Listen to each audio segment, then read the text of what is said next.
Un drame aujourd'hui au 140 rue Paul Bert à Lyon. Un adolescent de 13 ans a fait une terrible chute en tombant du 5e étage d'une terrasse. Les pompiers l'ont transporté dans un état qualifié d'urgence absolue à l'hôpital Femme-Mère-Enfant de Bron. On ignore les raisons de cette chute. Une enquête de police est en cours.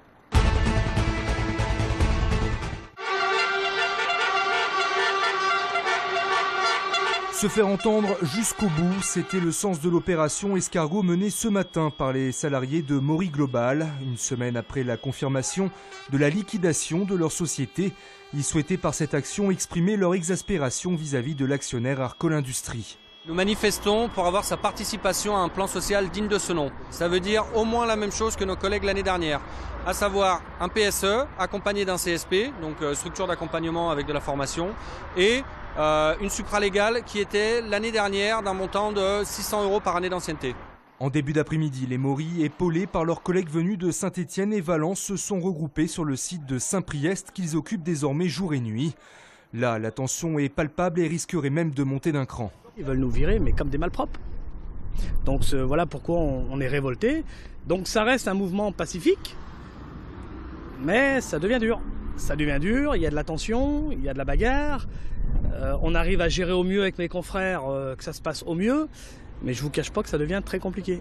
Une délégation syndicale sera reçue lundi au ministère des Transports à Paris. Les 2200 salariés de Maury Global, dont 87 à Saint-Priest, connaîtront alors leurs conditions de départ. Bon, on est tous égaux, personne n'a plus de droits que les autres. 4 mois après les tueries de Charlie Hebdo et de l'Hypercacher, une marche de la fraternité était organisée ce matin à Caluire. Elle a réuni près de 500 personnes, dont beaucoup d'enfants des écoles. Quand en janvier on a eu les événements qui ont secoué la France, ils ont secoué l'école comme beaucoup d'autres écoles en France. Parce qu'on s'est rendu compte que les gens ne pensaient pas forcément comme on croyait qu'ils pensaient. Ils avaient chacun leur propre vision de la fraternité, de la laïcité, du vivre ensemble. Et on s'est rendu compte que c'était très important de vivre un moment ensemble. Symboliquement, les marcheurs se sont rassemblés devant la passerelle de la paix. Après, vous savez, il y a le dicton que ma grand-mère me disait souvent, loin des yeux, loin du cœur. La petite phrase lâchée par Thierry Braillard sur le plateau de Droite Cité. Loin des yeux, loin du cœur, expression pour justifier les relations tendues qu'il entretiendrait avec Gérard Collomb depuis sa nomination comme secrétaire d'État au sport. Des tensions qui ne l'empêcheront pas d'être candidat aux prochaines législatives à Lyon. J'étais déjà derrière Gérard Collomb en 1983. Donc c'est une longue et vieille histoire. Bon, comme toutes les histoires, il y a parfois des petites périodes tumultueuses. Mais j'allais dire là aussi, tout ce qui nous rassemble est bien plus fort que ce qui peut nous diviser. L'émission qui revient également sur sa politique sportive et la future candidature de Paris aux Jeux Olympiques est à voir ce soir à 18h45 et demain à midi. Cette fois, c'est leur dernière chance. Demain, les joueurs du Loup se rendent à Brive pour une rencontre coup près. En cas de défaite, les Lyonnais diraient au revoir au top 14. Brive est en effet le premier non relégable, tandis que le Loup occupe la dernière place. La rencontre est à 15h. De son côté, l'Asvel se déplace à Rouen demain à 20h. Les Villeurbanais revenus en forme visent désormais le top 4 de Pro A. A noter que pour cause de finale de Coupe de la Ligue, l'OL ne joue pas ce week-end. Vous savez que les animaux ont toujours été les rois chez nous, et le cirque avec les animaux, ou le cirque traditionnel comme on le fait nous, c'est plus d'1,5 million de spectateurs par an, et c'est ce qui est à la base de notre réussite. Les amoureux du cirque traditionnel ne manqueront pas le rendez-vous. Pinder a planté son chapiteau à Lyon, quai Perrache. Le dresseur Frédéric Edelstein présente un numéro unique au monde avec un groupe de lions blancs.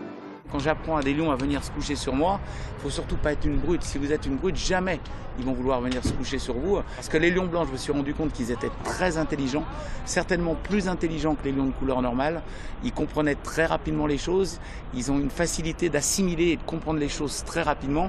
Mais qui dit aussi plus intelligent, dit plus dangereux. Donc c'est à moi d'être très vigilant. Ce numéro et bien d'autres sont présentés dans le nouveau spectacle du cirque Pinder à découvrir à Lyon jusqu'au 26 avril. Une idée de sortie pour ces vacances.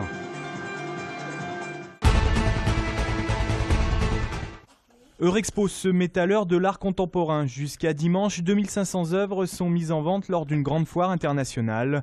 Une chance pour Pascal, cette artiste peintre lyonnaise a transformé sa salle à manger en véritable atelier. La foire va lui donner l'occasion de présenter ses peintures à l'huile. Ce que je fais, c'est un travail qui s'inscrit dans une série que j'ai intitulée Imagine. Je mets à peu près, pour tout vous dire, entre le moment où je commence ma toile et où je la termine, il y a beaucoup de temps qui se passe parce que je les laisse mûrir. Mes enfants vous diront, maman, tu passes beaucoup de temps à rêver devant tes toiles. Des tableaux, il y en a un peu partout dans son appartement, une manière pour elle de suivre l'évolution de sa peinture au fil des années. Elle vit d'ailleurs chaque vente de ses toiles comme un vrai déchirement. C'est la compagne de tous les jours et ça m'est difficile quand elles ont été accrochées un certain temps de les décrocher. Alors le mieux pour moi, c'est quand elles vont chez des amis où là, je sais que j'aurai encore la possibilité de les revoir. Donc là, c'est un semi-détachement. Attention, l'entrée de la foire est payante, le tarif est à 10 €.